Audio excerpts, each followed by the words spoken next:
Congress social media की राष्ट्रीय अध्यक्ष एवं राष्ट्रीय प्रवक्ता सुप्रिया श्रीनेतन ने भाजपा सरकार पर प्रदेश को भारी कर्ज तले डुबाने के मुद्दे पर घेरा और कहा कि इतना कर्ज लेने के बावजूद प्रदेश में विकास नाम की कोई चीज नहीं दिखाई दी, तो वहीं बेरोजगारों को भी रोजगार उपलब्ध नहीं हो पाया।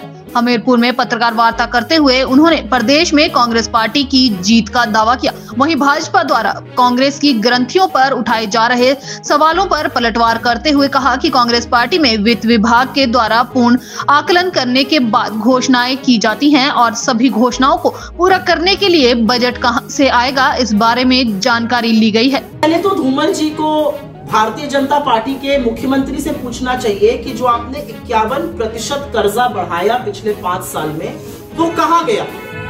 आपने कर्जा तो बढ़ाया, लेकिन क्या कोई कल कारखाना लगा, कोई उद्योग लगा, कोई नौकरी बनी, किसी को आपने कुछ दिया? नहीं, ऐसा कुछ नहीं किया।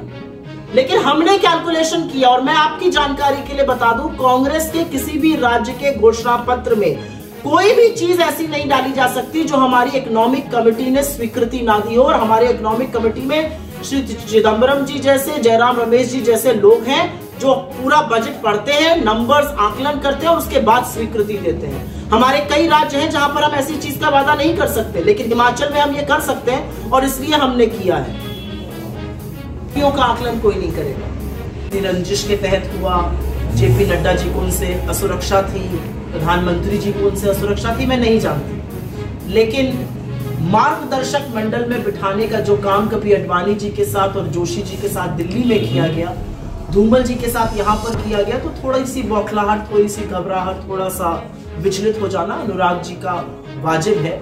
अनुराग जी को भी आगामी हार दिख रही है और ऐसे बेतुके बयानों का मुझे नहीं लगता कि मैं स्पष्टीकरण या जवाब देकर कुछ भी करूंगा। मुझे लगता है कि कांग्रेस के विधायक जब चुने जाएंगे तो वो अपना विधानमंडल का नेता चुनेंगे। ये हमारी परंपरा तमाम राज्यों में है और हिमाचल इससे विचलित क्यों रहे? बजट में हमने चेहरा घोषित किया था, पंजाब में जरूर घोषित किया था और हाँ, वहां पर हमें सफलता नहीं मिली, लेकिन तमाम ऐसे राज्य हैं जहां पर हमने सरकारें बनाई और चेहरा घोषित नहीं किया और चुने हुए विधायकों ने विधानमंडल दल का नेता चुना है। तो मुझे नहीं लगता इसमें मुझे और स्पष्टीकरण देने की कोई जरूरत है। तमाम हमारा पार्लियामेंट्री बोर्ड से लेकर विधानमंडल दल अपना नेता खुद चुनता है। ये ना हो क्योंकि उनके मुख्यमंत्री कठपुतलियों की तरह रातों रात 3-3 बार उत्तराखंड में, 3-3 बार गुजरात में, मध्य प्रदेश में ऑलमोस्ट बदल दिए जाते हैं। हमारे यहाँ ये परंपरा नहीं है और मुझे लगता है कि जो विधायक चुन के आते हैं वो जनता के प्रतिनिधि होते हैं और इस प्रदेश का मुख्यमंत्री कौन होगा वो चुने, इसमें किसी को क्या आपत्ति हो सकती है। लिखा है कि ऐसे आरोप लगने का मैं स्वागत करती हूँ। मुझे बहुत अच्छा लगता है जब बीजेपी ऐसे आरोप लगाती है और आपको मैं बताती हूँ मुझे क्यों अच्छा लगता है। मुझे इसलिए अच्छा लगता है क्योंकि भारतीय जनता पार्टी के पास अपने पिछले 5 सालों के दिखाने का एक भी रिकॉर्ड नहीं है। मैंने तमामों सवाल खड़े कर दिए हैं। उन्होंने पिछले 5 सालों में इस देवभूमि को क्या दिया है और क्या किया है, ये रिपोर्ट कार्ड दिखाने का वक्त है। ये सवाल पूछने का वक्त नहीं है। जब आप सत्ता में होते हैं और आप जनता के दरबार में जाकर वोट की अपील करते हैं तो आपको जनता को बताना पड़ता है कि आपने वादे क्या किए थे और कितने पूरे हुए। तो ये फिजूल की बातें कर कर भारतीय जनता पार्टी जनता का भी टाइम बर्बाद कर रही है और मुझे लगता है कि मेरा भी टाइम बर्बाद कर रही है, क्योंकि जनता डिसाइड करेगी उनका प्रतिनिधि कौन है और वो प्रतिनिधि विधानमंडल दल का नेता और अपना मुख्यमंत्री चुनेंगे।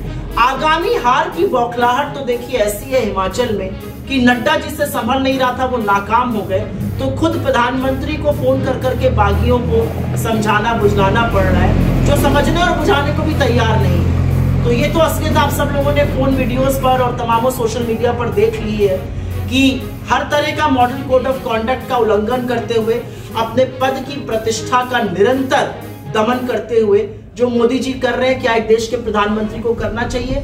मेरा जवाब है नहीं, लेकिन वो दिखाता है कि बौखलाहट किस कदर भरी हुई है। राहुल गांधी जी भारत जोड़ो यात्रा पर है। 3570 किलोमीटर की पदयात्रा कन्याकुमारी से कश्मीर तक की जा रही है। इस यात्रा के 3 मुख्य बिंदु हैं। भारत को जोड़ने की बात हम कर रहे हैं और क्या जोड़ने की कोशिश कर रहे हैं वो भी मैं आपको बता देता हूं। जो युवा हैं, जो इस देश की आम जनता है, उनका हौसला टूट गया है महंगाई और बेरोजगारी से, उसको जोड़ना है। जो लोकतंत्र के जा रहे हैं संविधान का हनन कर उस लोकतंत्र को जोड़े रखना है। राज्यों को भाषाओं के आधार पर, रीजन्स के आधार पर लड़ाया जा रहा है, उसको जोड़कर रखना। और अंत में जो देश का ताना बाना टूट रहा है, जो देश सदियों से मिलजुल कर आपसी सौहार्द के साथ रह रहा है, उसको जोड़कर रखना है। यही भारत जोड़ो यात्रा का उद्देश्य है। मेरा अपना मानना है कि जो राहुल जी कर रहे हैं वो बहुत जरूरी है, क्योंकि ये देश अगर बिखर गया तो फिर संभलेगा नहीं।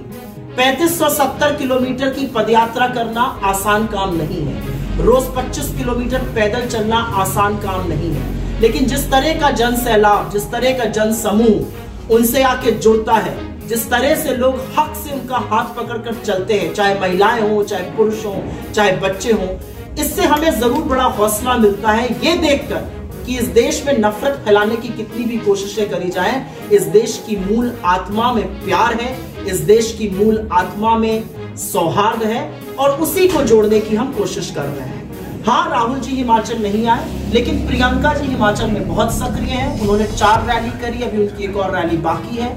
वो जनता के बीच में जाकर जनता के स्थानीय मुद्दे उठा रही हैं और इस सरकार को जवाबदेह बना रही है। मुझे लगता है ये अपने आप में एक बड़ी बात है, और राहुल जी के यहाँ ना आने से ये जनता समझती है कि जो वो कर रहे हैं शायद वो राजनीति, चुनाव, दलगत आक्षेपों से भी बहुत बड़ा काम है। इस देश को जोड़े रखना हम सबके लिए बहुत जरूरी है। क्यों छोड़ेंगे हम कुछ। और अगर आपने कल ऊना जी में प्रियंका जी की रैली को देखा हो तो कांग्रेस 60 और भाजपा 8 की हम बात कर रहे हैं। मैं इतनी दरियादिली नहीं दिखाती हूँ, मुझे तो नहीं लगता 8 भी आने की। मैडम क्या किया था भाजपा ने एन मौके पर मुख्यमंत्री चेहरा घोषित। बहुत अच्छा भाजपा ने हिम्मत दिखाई थी। भाजपा ने थोड़ी हिम्मत पिछले 5 साल में सुशासन की भी दिखा दी होती, लोगों को कुछ करने की भी दिखा दी होती, उसका भी मैं आह्वान करती हूँ। इलेक्टेड रिप्रेजेंटेटिव रहे तो मुझे ये कहने में कोई गुरेज नहीं है कि जब जनता मन बना लेती है तो संगठन, प्रचार, प्रसार, दुष्प्रचार, तमाम तरह की विवादों वाली बातें धरी रह जाती हैं। जब जनता खड़ी हो जाती है ना तो बड़े बड़े धराशायी हो जाते हैं। बदल गए हो सकता है यहाँ की परिस्थिति बदल गई हो। क्या ये चुनावी राजनीति में अंतिम बार होगा? नहीं। ये सवाल तो उन 23 लोगों से पूछना चाहिए जिनकी टिकट भाजपा ने काट कर बदले और वो बागियों की तरह चुनाव लड़ रहे हैं। मुझे लगता है कि नुक्ताचीनी करना अच्छी बात है और पत्रकारों को वो जरूर करना चाहिए, बहुत अच्छी बात है। और मैं एक बात आप लोगों के सामने दिल खोल कर कह रही हूँ कि रीजनल जगहों पर पत्रकारिता करने में मजा इसलिए आता है क्योंकि आप लोग लगातार तीखे सवाल पूछते हैं और पूछने चाहिए। ऐसे ही थोड़े से तीखे मिर्ची वाले सवाल दूसरे कैंप से भी पूछने चाहिए। सोलन के रोड शो में मुझे लगता है बहुत साफ हो गई।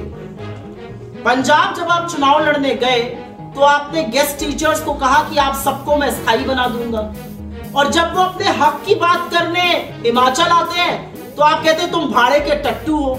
ये असलियत है अरविंद केजरीवाल जी।